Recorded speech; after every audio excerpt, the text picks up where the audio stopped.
So if you're like most business owners, you're probably making this big mistake that I see lots and lots of people do, and that's they drop the ball. They don't have speed when it comes to marketing. Speed is more important nowadays than ever before. Your typical customer that's shopping around doesn't want to talk to your voicemail. They want answers right now. If they call your business and they get a voicemail, they are not going to leave a message most of the time. You might think that, but they're not. They're going to keep going down the list of other vendors. See, if you're just another vendor, if you're just another name and number on a long list of vendors, then they're not going to stop and leave a voicemail. If you're the first person on that list, they're going to just keep going, which means they're going to talk to more and more of your competition. I get calls and emails from people asking me, how come my prospects don't call me back? They left a voicemail, they sent me an email, they said they were interested, and now they're not interested.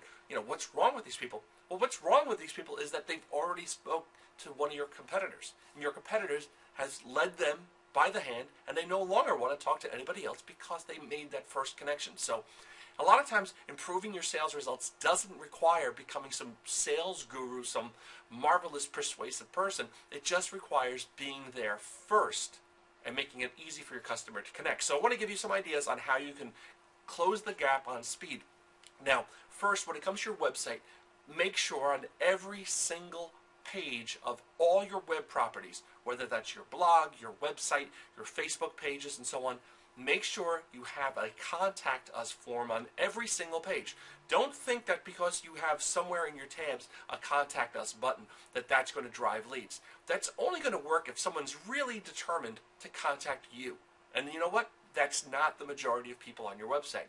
So you want to make that contact form as big and as obvious as possible, and you also want to make it more attractive than just contact me for more information. But we'll talk about that later on. So contact form on every single page. Why? Because you're going to have customers trolling around the internet at 3 o'clock in the morning. I get leads at 3 o'clock in the morning, 4 o'clock in the morning, local time, all the time. And so it's thousands of dollars that I've booked off of leads that have come in after midnight and before 6 a.m. on a regular basis. Even on B2B business, people are searching at very odd hours. So make sure you have that contact form. That's going to boost the number of leads that you get. Secondly, when you do have that contact form, make sure it goes to an email that is going to be looked at always. Always opened, always noticed. If it goes to info at your website where you occasionally go to look at once in a while, it's too late. It's got to go, ideally, to a live person on your staff, and most of the time it's you if you're self-employed, and ideally you want it to go to your BlackBerry, to your PDA, your iPhone, and you want to get a special beep every time a lead comes in, and then you drop everything, and you respond to that lead. And I'm serious. Carry a pen and pencil, some index cards with you at all times. Pull the car over, answer that email. Next, when it comes to phone calls, never send a potential customer to voicemail. If you can ever avoid it, do not send them to voicemail because they're not going to leave a voicemail. Well, they may leave a voicemail, but a good chunk of them are not going to leave a voicemail. But if you have that phone answered by a live human being, your odds of doing business with that person just doubled.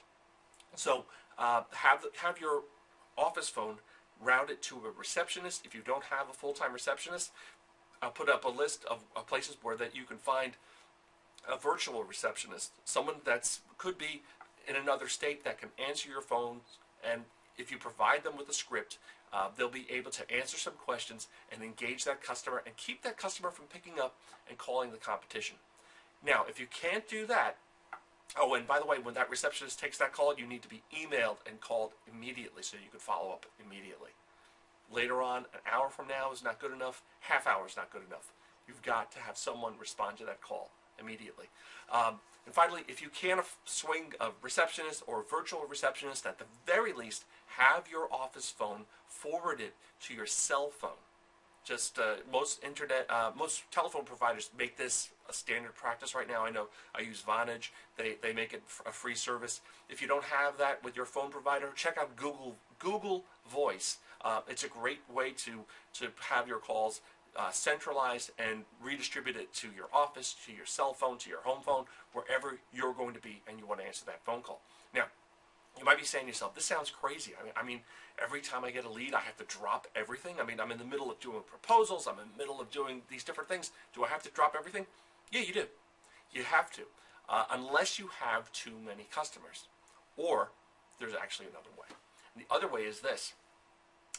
Right now, if your customer only sees you as a name and a number on a long list of vendors, then chances are you're always going to have to jump through hoops and answer that phone as quickly as possible. But if the customer sees you more than some fungible commodity, and I just like saying fungible commodity, even though if it is redundant, fungible. If your customer sees you more than somebody that is just one of many, and they see you as a category of one, if they see you as the vendor that they want to work with, as opposed to one of many, then when you get that type of call, you don't have to call them back immediately. But guess what? You still should. You may not have to pull the car over to the side of the road, but you should certainly follow up with those high-valued clients, just as quickly as possible.